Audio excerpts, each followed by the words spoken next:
Olá, pessoal, retornando mais um vídeo, dando continuidade. Nós havíamos visto no vídeo passado o que era a função injetiva e sobrejetiva, né? Nós vimos que na injetiva, cada y também só tem um x. E na sobrejetiva, eu acabo usando todo o contradomínio, o contradomínio fica igual à imagem. Agora nós vamos falar sobre uma função chamada sobrejetiva ou sobrejetora, como queiram, que acontece as duas coisas ao mesmo tempo. Primeiro, vamos ver se a função.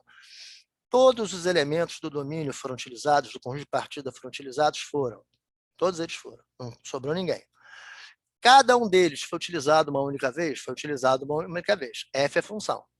Então, a função que eu tenho aqui, a função F, é função, não é relação. Ela é relação, desculpe, mas é uma relação especial que ganha o nome de função. Vejamos o que está acontecendo. O contradomínio é B. Todos os elementos de B estão sendo utilizados, ou seja, o contradomínio é igual à própria imagem? É. Então, ela é sobrejetiva. Às vezes a gente esquece. Sobrejetiva. Agora, a segunda pergunta. Os caras que foram utilizados no contradomínio, que aqui foram todos, estão sendo utilizados uma única vez? Então, Y3 está, Y4 está. Essa função ela é chamada de bijetiva objetora. Então, lendo em matemática, F, que é uma aplicação de A em B, é bijetiva se e somente se. Para todo y de B, existe um único, todos os y estão sendo utilizados, existe um único x associado em A, tal que y seja igual a f de x. Então, essa função bijetiva, ela ganha uma certa relevância na matemática pelo seguinte. A nossa função, ela tem um caminho que vai de A para o B. As setas estão aqui, ó. As setas estão aqui, ó. Ok? Só que agora, nessa excepcionalidade, que a função é bijetiva, nessa excepcionalidade, que a função é bijetiva, eu poderia enxergar uma outra função, que geralmente eu chamo de f menos 1. Vou botar um menusinho aqui. Opa, tá meio... Ih, caramba, saiu meio tortinho aqui. Vai. F menos 1. Tá? Ou assim, fazendo de novo, né? Mais caprichado. F menos 1. Que é dito em inversa da f. O que é isso? Observe. Se eu fosse pensar que eu estou fazendo de B para A, a pergunta, eu estou utilizando todo mundo do novo domínio? Estou. Todos os caras do conjunto B foram utilizados. Cada cara do conjunto B, o novo domínio, está sendo utilizado uma vez só? Está. Então, nesse caso da função bijetiva, toda função bijetiva admite a função inversa. Se fosse uma G, era G menos 1. Se fosse uma H, era uma H menos 1. Tá? Então, o que acontece? Eu vou ter função daqui e função para lá. Ok? Então, nesse caso, é possível... normalmente, quando eu desenho lá a função, vou pegar lá o gráfico da função. Tá? Essa função, na verdade, o A está marcado no eixo do x e o B está marcado no eixo do y. Se eu traço essa função representa tanto a função f quanto a função f menos 1. Mas é feita uma outra coisa que, às vezes, fica confuso na cabeça de pessoas que, por exemplo, não têm um certo grau de habilidade. Por vezes, por uma questão de comparação, o cara desenha o conjunto A aqui, o conjunto B aqui, traça essa função, que é a função original. E aí ele faz uma nova sobreposição. Ele bota o conjunto B no eixo, o conjunto A no eixo do Y, bota o conjunto B, desculpa, o conjunto B no eixo do X, o conjunto A no eixo do Y, e desenha de novo. Aí o desenho fica diferente. É lógico, porque ele trocou a posição onde estava o domínio contra o domínio. Mas, na verdade, é como se ele fizesse dois desenhos diferentes e sobrepusesse num terceiro local. Tá? E é isso que acontece. Tá? Em economia se faz muito isso. Existe talvez alguma área da estatística e da física que também faça. Tá? Nas engenharias, de vez em quando também aparece. Tá? Mas é muito utilizado, por exemplo, na área de economia. Então, vamos ver aqui. O próximo tópico é o comportamento da função. Eu vou macetear como professor de segundo grau e depois vou explicar algebricamente. Ó, foi para lá, é crescente. Tá desse jeito, é decrescente. Tá uma retinha... Opa, essa retinha tá horrorosa, né? Vamos lá. Tá uma retinha horizontal, tal como o traço que está debaixo do comportamento de uma função, da palavra comportamento de uma função, é constante. Tá? Isso é graficamente. Se eu não tiver graficamente, quando é que eu digo que a função é crescente, decrescente ou constante? Vamos ver.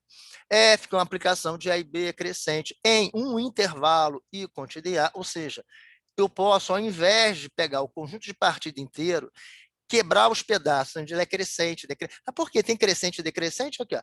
Crescente até aqui. Depois decrescente. E depois ainda poderia ser constante, é só ter uma reta aqui. Pô. Quer dizer que isso aqui seria o intervalo I1, esse outro pedaço aqui seria o intervalo I2. Quer dizer que eu vou ter que analisar pedaço a pedaço. Se cai na nossa prova, vai. E cai na prova, pessoal, cai na de derivadas. Você vai ter que me contar essa historinha toda. Tá?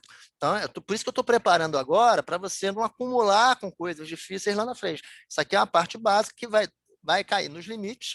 Nós vamos ver os limites nessa primeira parte 1. Quando for derivado, isso vai ser cobrado e vai ser cobrado pesado. Tá? Então, olha só.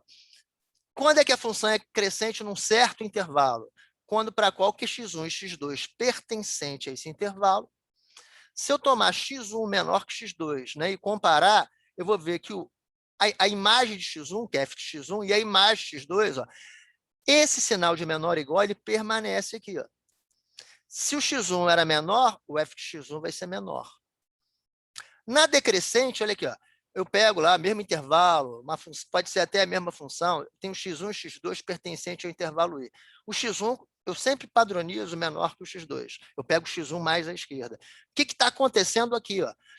Aqui continuava menor, aqui inverteu, agora fica maior. E no último, quando é constante? É simples, você pega o x1, pega o x2. Quando você vai comparar os dois, eles são iguais, lógico. Se eu tenho um x1 aqui, jogo na reta, o desenho, e pego um x2 aqui e jogo na reta, o x1 está mais à esquerda, o x2 está mais à direita, x1 é menor que o x2, mas na hora que eu jogasse isso num eixo y, teria o mesmo valor aqui, ó, que é o valor que a retinha chegaria lá.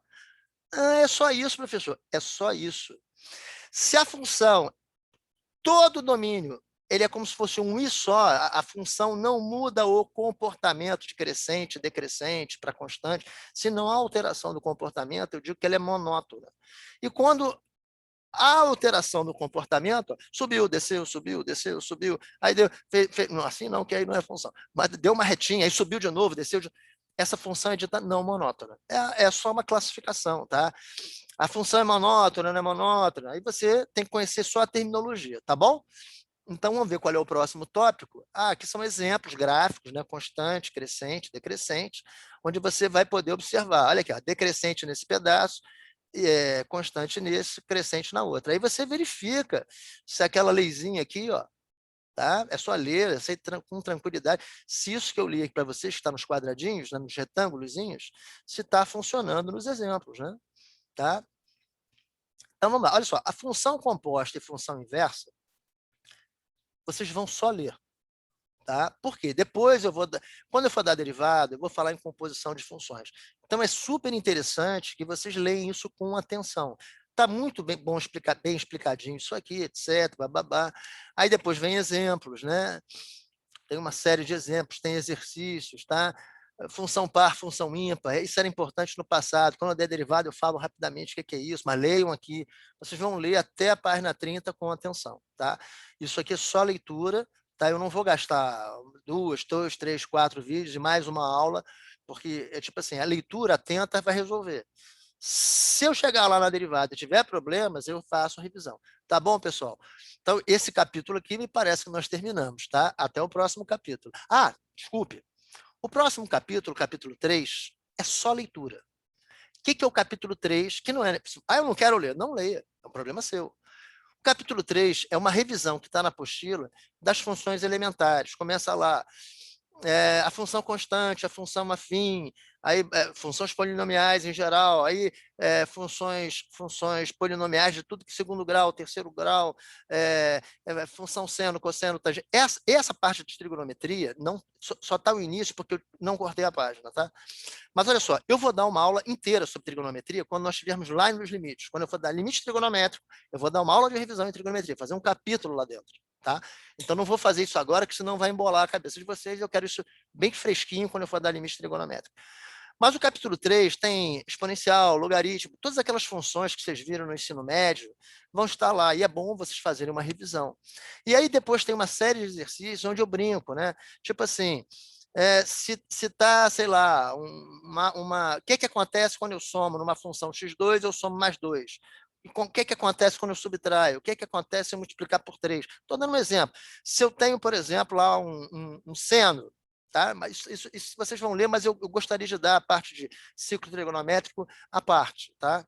Para vocês. É uma aula de 2 horas, e eu vou dar essa aula, e ela é muito... Tem um segredo para fixação, e esse segredo não se encontra nos livros e também não se encontra nessa apostila, tá? Então é isso, vocês vão terminar de ler esse finalzinho de capítulo 2. O capítulo 3 é só leitura, é só uma revisão para aquelas pessoas que, de repente, não lembram mais, já estudaram há muito tempo, e aí tem lá todo o material, etc., uma boa revisão. Aí eu queria ter uma outra fonte. Pega o Gelson Iese, Fundamentos de Matemática Elementar, volume 1. Não tá não sei se está na minha bibliografia, mas está de outro, tem outras pessoas dando cálculo 1 que botaram lá, etc. Na introdução, curso de introdução ao cálculo, que não tem nos cursos de engenharia, exceto florestal, agronômica e madeireira, eles têm introdução ao cálculo. Aí se dá isso com calma. Mas aqui a gente dá informação e faz vocês lembrarem. Mas eu depois vou fazer algum tratamento melhor, isso quando eu chegar em derivadas. Tá? Quando a gente estiver em derivados, estiver terminando derivados, vou dar as aplicações e fazer um estudo completo das funções. Tá? Você vai aprender a ler, desenhar e interpretar as funções. Tá bom, pessoal? Então, até o próximo vídeo, já no capítulo 4, tá? Que será uma revisão de uma coisa que muitos sabem, mas tem gente que não sabe, que é potência, produto cartesiano, desculpa, potência, produtos notáveis e completar quadrado.